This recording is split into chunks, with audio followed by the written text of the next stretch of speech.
The morning sun cast its gentle light over the neighborhood, tinting the world with a soft golden hue. The birds sang their usual melodies, and the air held a crispness that promised a day full of possibilities. Such mornings often made me linger on the front porch, sipping on my steaming coffee, while observing the quiet ballet of suburban life. This was a tranquil corner of the world, or at least it had been before Karen moved in across the street. Karen was a force of nature, one of those women who seemed to thrive on the chaos she created. Her arrival had been heralded by the echoing clatter of moving vans and the shrill directives she barked at the unfortunate souls tasked with unloading her furniture. Her presence was unmistakable, and to my neighbors and me inescapable. For Karen, the Homeowners Association was not just a set of guidelines. It was scripture. She wielded the HOA rulebook like a sword, slashing through any infraction, real or imagined, with the zeal of a crusader. And so, it began the petty campaign that would turn our peaceful neighborhood into her personal fiefdom. The first assault came in the form of a note. Placed with surgical precision under my windshield wiper, it sternly informed me of my trash bins, which had apparently overstayed their welcome on the curb by a whole 15 minutes. I folded the note, carefully tucking it into my pocket, with the same care one might reserve for a fragile artifact. It was, after all, a piece of irony, a small memento of her crusade. Her next move involved my beloved dog, Max, a Labrador, with a heart as big as his paws. Max had the unfortunate habit of wandering onto Karen's meticulously groomed lawn. He had claimed it as his own patch of territory, a canvas for his daily artistic expressions. Perhaps he saw something in the way the grass caught the morning dew, or maybe it was just the allure of freshly cut blades beneath his paws. Whatever his reasons, they were lost on Karen. The morning of the incident felt like any other. Max trotted happily beside me, tail wagging with the enthusiasm only dogs seem to muster. We paused at the edge of Karen's lawn, and in his usual ritual, Max lifted his leg. It was a brief moment, but enough for the curtains in Karen's window to twitch aside, revealing her shadowed figure. Her eyes, even at a distance, glinted with the promise of retribution. The wail of sirens broke the morning calm, cutting through the air with an urgency that seemed almost theatrical. In the chaos that followed, Karen stood on her porch, a self-satisfied smirk tugging at the corners of her lips. She reveled in her victory, assuming the law would descend upon me with the full weight of its authority. But fate, in its capricious way, had other plans. The officer who stepped out of the patrol car was none other than my cousin Paul.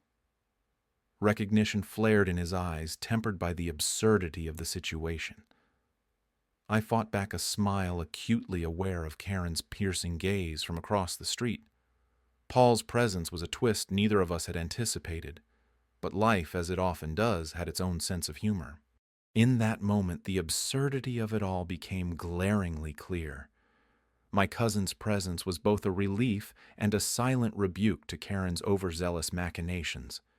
As Paul approached his uniform, a stark contrast to the suburban calm, I allowed myself a small, inward chuckle. Karen had called for the cavalry, but it seemed she hadn't accounted for familial alliances.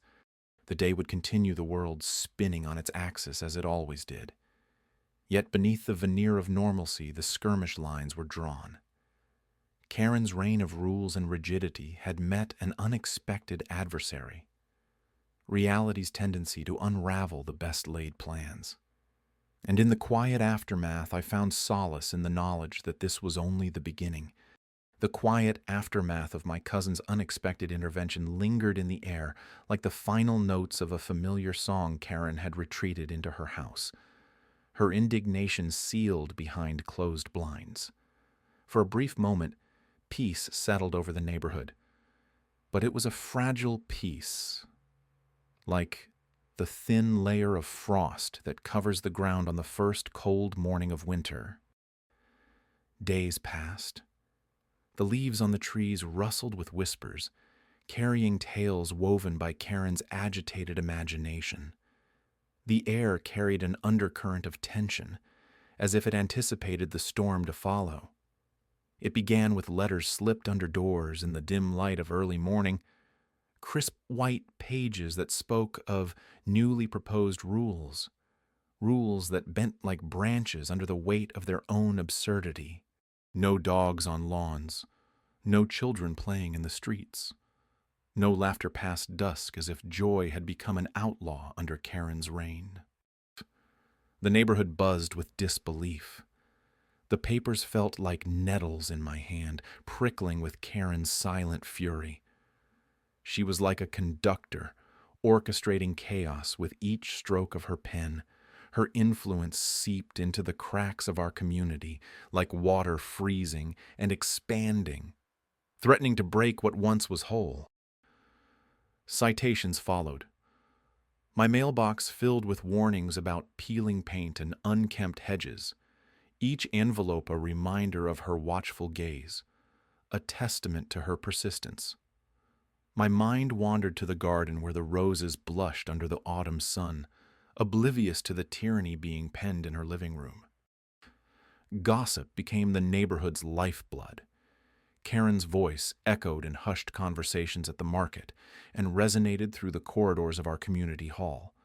Her words twisted like vines, choking the truth until it could barely breathe.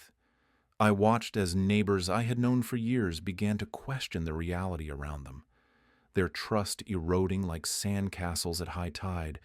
In the solitude of my evenings, I pondered the irony. This was a war of attrition, fought in silent skirmishes on lawns and in living rooms. Yet I felt a quiet strength within me, a steadfast resilience forged from years of weathering life's storms. I was like the old oak in my yard, roots deep and unwavering even as tempests raged above. Through all this, my cousin's words lingered in the back of my mind, a beacon of humor in the absurdity. Our kinship was a reminder of the ties that truly bound us beyond the letters and legalities. While Karen scribbled rules and sowed discord, my heart remained anchored in the soil of my own understanding. The days stretched into weeks, and the community slowly began to find its voice. Neighbors once scattered and silent rallied in small acts of defiance. A shared smile here, a wave of encouragement. There, an unspoken pact that we would weather Karen's storm together. And so, we stood not in defiance, but in quiet solidarity. Our roots entwined beneath the surface, drawing strength from each other as the wind howled and Karen's reign persisted. The battle would not be won in a single stroke, but in the gentle, persistent push of time, turning the tide of one woman's crusade into a story of collective endurance. The wind carried whispers of pine needles and distant laughter as I stood on my patio, eyes scanning Karen's manicured fortress across the street.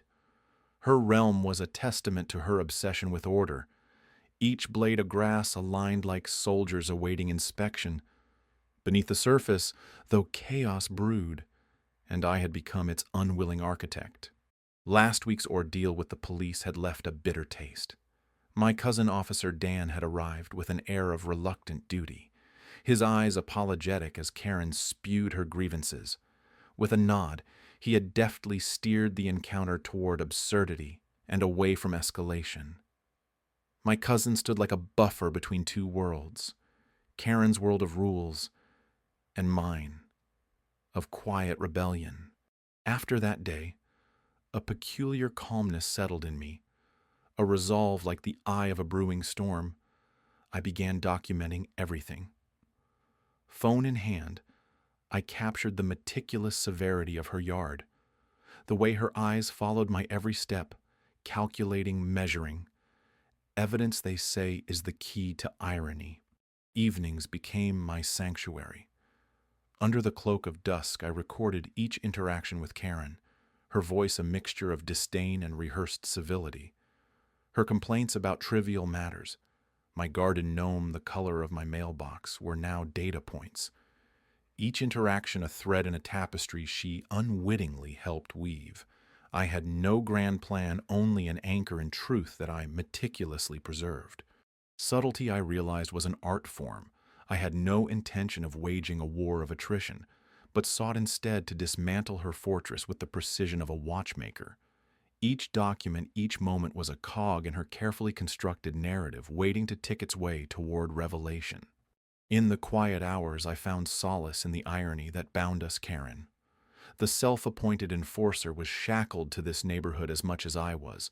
The very rules she wielded as weapons were now strings in a marionette show that she could no longer control. And I, the accidental puppeteer, watched her dance in the spotlight of her own making. Days turned into a rhythm of observation and patience. I learned to recognize the patterns, the moments when her resolve wavered, when her eyes flickered with the exhaustion of maintaining a facade. The inevitability of it all was almost poetic. Then an idea emerged, not grandiose, but perfectly fitting. The next HOA meeting was approaching a stage she loved, but also feared. I decided to share my records not as an attack, but as a mirror reflecting her own actions. Let her see. Let them all see. The night of the meeting arrived with the hum of fluorescent lights and the shuffling of paper faces gathered in anticipation, the air thick with expectation. Karen sat at the head, her posture regal, ready to dispense judgment. The moment came my turn to speak. I unfolded my documents, slowly, deliberately. No accusations, just facts. The room held its breath as her deeds unfurled.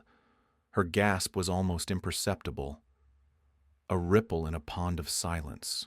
Irony settled in the room like dust, the kind that clings to forgotten corners and hidden truths. Karen's fortress cracked her kingdom of order, tumbling like a house of cards. Yet there was no jubilation, only a quiet understanding that sometimes the greatest triumphs come not from victory, but from clarity. As I left that night, the streetlights casting long shadows, I felt the weight of a burden lifted Karen's lawn. Once a battleground now seemed just grass, a simple truth beneath a complex facade. The world spun on, indifferent yet somehow more connected. And I walked home, the quiet, rebel content beneath the vast, forgiving sky. The sun lingered at the edge of the horizon, casting long shadows over our suburban battleground. In the quiet aftermath of the earlier chaos, I sat on my porch with a steaming mug of tea, its warmth seeping into my palms. It was a soothing ritual, a calm counterpoint to Karen's storm. The memories of the day played back in my mind like a montage of absurdity. The shrill call to 911 over a dog's indiscretion, the incredulity etched into the lines on my cousin's face as he stood on Karen's manicured lawn, and the quiet camaraderie in his eyes when he looked at me. The neighbors' curtains fluttered with so many prying eyes, each blind a stage curtain to this suburban theater. In the wake of it all, the neighborhood seemed to hold its breath. Karen's voice, a siren of contempt, had fallen silent for once. I imagined her inside her living room, a command center of neighborhood surveillance, a shrine to order and control. Her lawn was probably still damp from the morning drizzle and my dog's unwelcome mark. I took another sip of tea, letting the warmth fill the spaces between my thoughts. I had always believed in the quiet power of patience.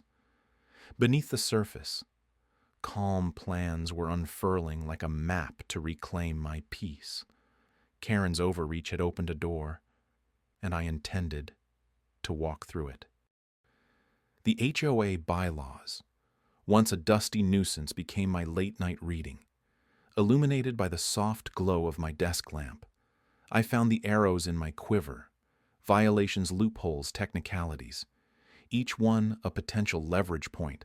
I could almost hear the echo of my cousin's laughter, a shared understanding that sometimes justice wore the guise of irony.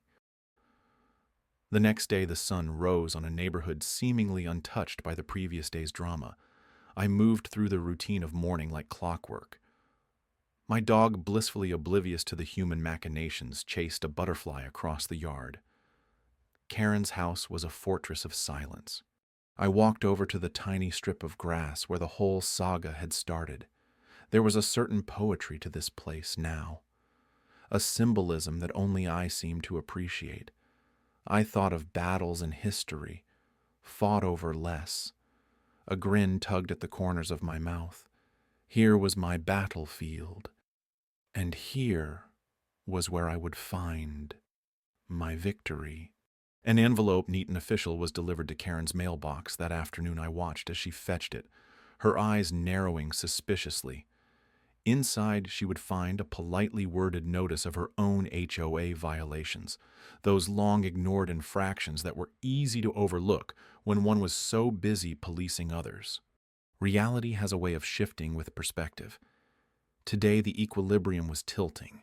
Legal proceedings were a slow dance, I knew. But I was patient. The gears were in motion, and Karen, with her fortress of rules, had given me the tools to dismantle her empire. As the sun dipped below the horizon, I felt a sense of serene satisfaction. There's a certain justice in life's little ironies. A dog's innocent misstep had set the wheels in motion, and now the calm before the storm was my ally. The waiting game was mine to enjoy, and I savored every moment. The moment hung in the air, taut as a rope bridge over a chasm, swaying with the weight of expectations, judgments, and unspoken histories. My cousin officer Jake stood there in his crisp uniform, a symbol of authority. Yet to me, just Jake, the boy who once tried to teach me to skate, and ended up with a sprained ankle. The small crowd that had gathered at the edge of our lawns watched with hungry eyes, waiting for the spectacle to unfold. Karen, with her pinched face and immaculate posture, seemed to vibrate with indignation. Her eyes flicked between Jake and me, as if recalibrating the power dynamics she'd wielded so effortlessly before. It was a silent war of wills, and I could almost see her mind racing, trying to find a way to spin this unexpected twist back to her advantage. The breeze carried the faintest scent of honeysuckle, a ghost of summer past that brushed against the tension in the air. Jake met my gaze for a moment, a flicker of shared amusement in his eyes. We both knew too well the theater of suburban spats, the stage they provided for those desperate for control. He shifted his stance, subtly reclaiming the narrative the way a conductor might redirect an orchestra, veering off tempo. His presence was a balm over the raw edges of the moment, not overtly dismissing Karen's complaint, but grounding it in the mundane reality it belonged to. In that suspended silence, the neighborhood around us seemed to hold its breath, the houses like silent witnesses to the unraveling of Karen's reign. Her control had always been as meticulously manicured as her lawn, each blade of grass a testament to her precision. But now, like the thin veneer of civility she wore, it seemed fragile, ready to crack under the weight of truth. I thought of my dog, oblivious to the human drama's content, to chase light and shadows. Just a small act. A dog peeing had set this chain of events into motion. How easily life unraveled when the threads of control were tugged just right. And how ironic that something so trivial could become the heart of a storm. Karen's facade was slipping the cracks more visible now, a web of brittle frustration and impotent fury. Jake's expression remained calm, his authority not a weapon, but a gentle reminder of balance, of justice. As if sensing the shift, Karen took a step back, the movement almost imperceptible, but telling her gaze darted to the faces around her, searching for allies, but finding only eyes that no longer mirrored her own brand of righteous indignation. The neighbors' once quiet pawns had turned into spectators of a different play, one where the hero was not the one with the loudest voice, but the one who stood silently firm like the oaks bordering our street. In the softening light of late afternoon, as the sun dipped lower and cast long shadows, Karen's defiance crumbled. It was not a grand defeat, but a quiet resignation. The kind that comes when one realizes the game has shifted beyond their control. I watched as she turned her retreat a silent acknowledgement of the changing tide her power diluted by time and perspective. The gathered crowd began to disperse, conversations resuming the mundane chatter of life, weaving back into the fabric of our community. And there was Jake standing beside me, a reminder that sometimes justice wears an unexpected face. Our eyes met once more, and in that brief connection I saw the promise of restored peace, the assurance that life, like seasons, would cycle back to calm. Karen's shadow lingered, a fading echo, but the community had found its voice, its strength in unity, leaving her to ponder the silence that was left behind.